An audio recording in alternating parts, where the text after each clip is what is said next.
Maginness to conclude and wind on the debate. And could I just point out that if you accept interventions, there is no additional time because you have 10 minutes. Well, then I can't accept any interventions. Principal Deputy Speaker, thank you very much. And could I say I thank all the members for their contribution to this important debate. I said before in this House that the Minister for Social Development was delusional, and I think he still suffers from that condition. Obviously, the therapy hasn't worked yet, but it's spreading. Unfortunately,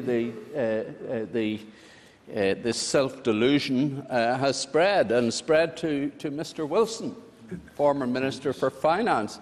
He says, yes, it's a crisis for Mr. Bradley and his family when they're homeless. It's a crisis for Mr. Brady and his family when he's in housing stress. And it's a crisis for Mr. Maskey and his family when they're on the waiting list. But it's not a crisis for us politically. It's not a crisis for this community. After all, there's only 41,000 people on the waiting list in Northern Ireland. And after all, there's only 22,000, just listen for a little while, Sammy. There's only 22,000 in housing stress. But the Minister assures us that he's doing all in his power to deal with this, all in his power. And of course, he's dealing with it so efficiently and so effectively that he hands back money to the Treasury, he hands back money to the Department of Finance personnel, because he doesn't know what to do with the money that he gets. And as Mr. McCarthy has said, that it is a very important issue and that we have got to tackle this issue collectively. And I agree with Mr. McCarthy and I agree with the Alliance Party in relation to their amendment. The reality is that there is a huge need in Northern Ireland. It affects all of us. It affects all our constituency. And you can have a points war if you want in North Belfast over Newton Abbey and Gerwood and all the rest. The fact remains is that there are almost 3,000 people in North Belfast on the waiting list. Those people have got to find some solution to their basic problem. Whether they're Catholic or Protestant, whether they're nationalist or unionist, whether they live in Newton Abbey or whether they live in Ardoyne, their needs have got to be addressed. So forget about it, Minister, in relation to the point scoring. And forget about the nonsense that you've talked about, the PPE. These are people, or PPR, sorry, and I accept your correction. But it's such a petty business to come to this House and to accuse a group of people who have done considerable work, who have examined this issue, who have presented their report, to nitpick over what they have presented. Because essentially what they've said to the people here in Northern Ireland is what I'm saying today, what this motion says, what the Alliance Amendment says, and what most people in this House have said, apart from the DUP, who have formed, and I use the words of Mr. Allister, a human shield to protect the Minister. He needs a human shield in the committee. He needs a human shield in the Assembly here on the floor of the Assembly. He can't stand up for himself. Because, well, I mean, he's wrong, and he's wrong. He says that he says if there's a problem, Principal Deputy Speaker, it's the fault of the SDLP ministers who didn't address this issue when they were in the Office of Social Development. That's where the problem. Order. Commentary from a sedentary position. Everyone has had their opportunity. We're winding on the debate now, and I think we should listen to the wind. Yes. Just calm down. Gently.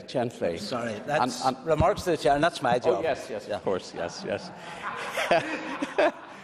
Well, try try the therapy that the Minister has tried. But the point I make is there is a problem here. The problem needs to be addressed. The Minister says if there is a problem at all, and he's not quite sure whether there is a problem or not. He's a bit confused, like Mr Wilson. He's a bit confused whether it's a crisis for the individual or a crisis for society. And the Minister says, well, if there is a problem, it's somebody else's creation, and it may have been the creation of the SDLP when they were in office. But hold on, Principal Deputy Speaker. If it wasn't the SDLP's problem, it's the housing associations. It's their problem, because they haven't the capacity or they haven't got the will to tackle the problem. Now, the Minister, he's got plenty of money in his pocket, and he's willing to spend the money, but the housing associations, they don't want to know. They don't want to do their job. Thank the member for giving way, but the Minister has form in this of blaming others, as you're going to increasingly see over the next few weeks with the Housing Executive, as again his computations and figures will be seen as being grossly and erroneously wrong. I welcome the intervention, and I think it's very important. I think it's important because we should look at the trend that the Minister has created here, because he evades or avoids responsibility for any decision that he makes.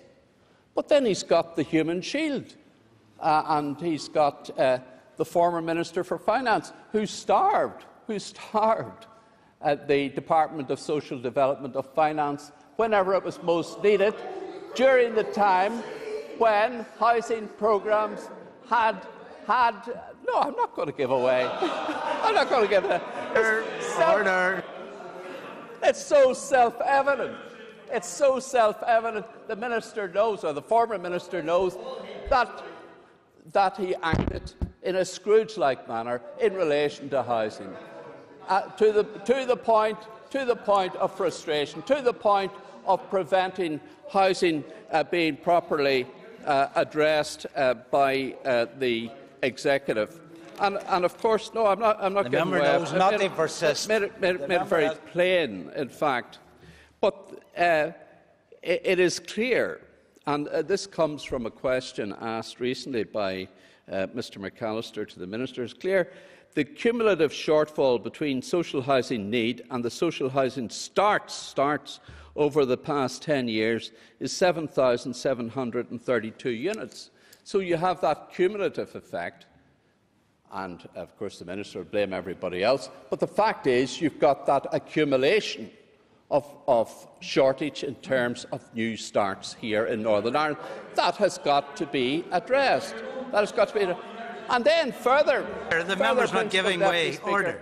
Further to all of this, the minister actually says, well, you know something, despite the fact I've underperformed over the past few years, I'm going to overperform over the next couple of years because I'm going to build more houses than we're actually programmed for, we're actually anticipated. And we have Mr Wilson saying, this nonsense about building 4,000 houses can't be done. It's impossible to be done. But the Minister himself is saying to this Assembly, but don't you worry, members, don't you worry, folks, don't you worry, society, I am going to build more houses. Whether you need it, whether you need the new houses or not, I'm going to build them. Because he kept putting forward an argument that really the need was being met. So if the need was being met, why is he going to build more houses? Are these houses going to be vacant? Are they going to be phantom estates?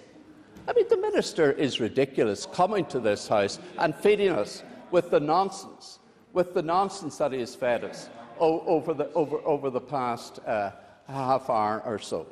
The reality is that there is a need here, a need which hasn't been addressed by the Minister. He says, however, I will try to address that need in the future. But maybe there is no need after all. Maybe there is no crisis, as Mr Wilson has said. No crisis whatsoever. Where's the crisis? And if there's no crisis, then we don't have to address it. But the Minister himself contradicts Mr Wilson by saying, in fact, I'm going to build more houses. The reality is that the Minister has failed. The Minister has failed. This is a wake-up call for the Minister. It's a wake-up call, incidentally, for all of the DUP benches, because the member's time is up. Cognizant of the fact Order. that the Minister has Order. failed and there is great need. Thank you.